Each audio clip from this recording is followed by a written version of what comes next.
अस्सलाम वालेकुम वीवर्स, मैं हूं नाइला दानिश। आज मैं आपके साथ शेयर करूंगी पापड़ की तरह एकदम करारे क्रिस्पी फ्राई अनियन किस तरीके से आप तैयार कर सकते हैं।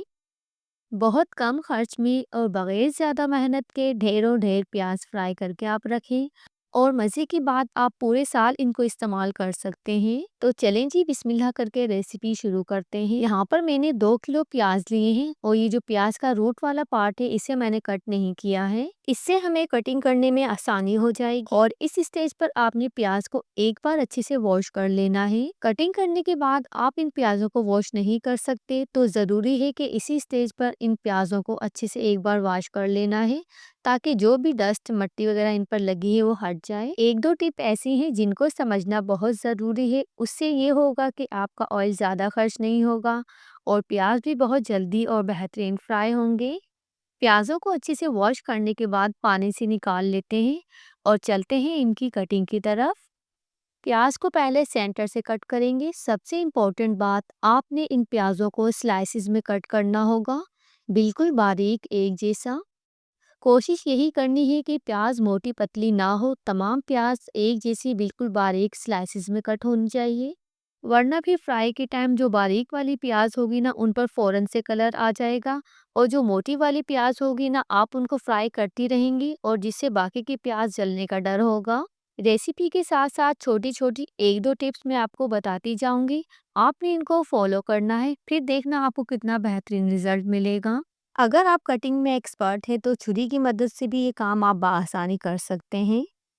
प्याज को कटिंग करने का दूसरा तरीका ये है, अगर आपके पास इस तरह का स्लाइसर है तो आपने स्लाइसर का ही इस्तेमाल करना है।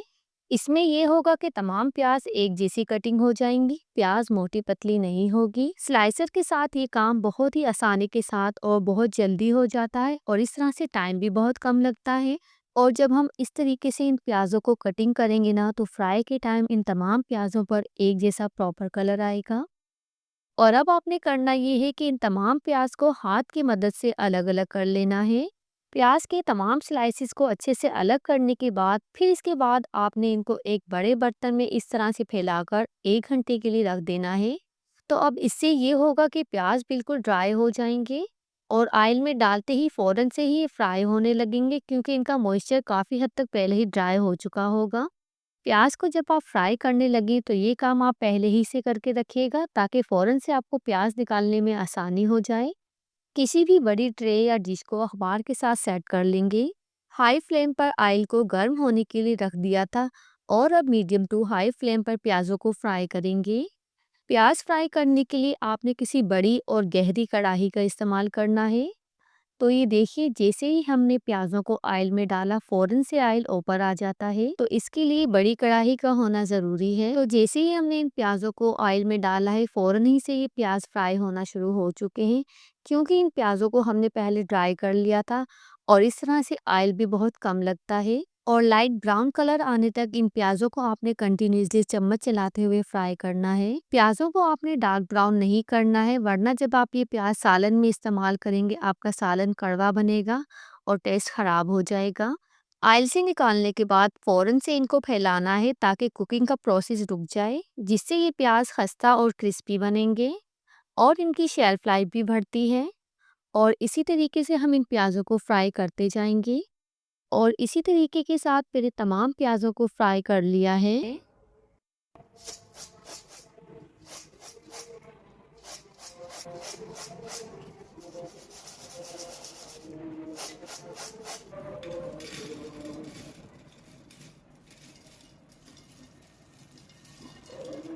प्याज का कलर ये होना चाहिए, हर तरफ से एक जैसा परफेक्ट कलर आना चाहिए। आप इन प्याजों को एक बार फ्राई करने के बाद महीनों महीनों इस्तेमाल करें, ये बिल्कुल भी नरम नहीं पड़ेंगे और ना ही इनके टेस्ट में फ़र्क आएगा।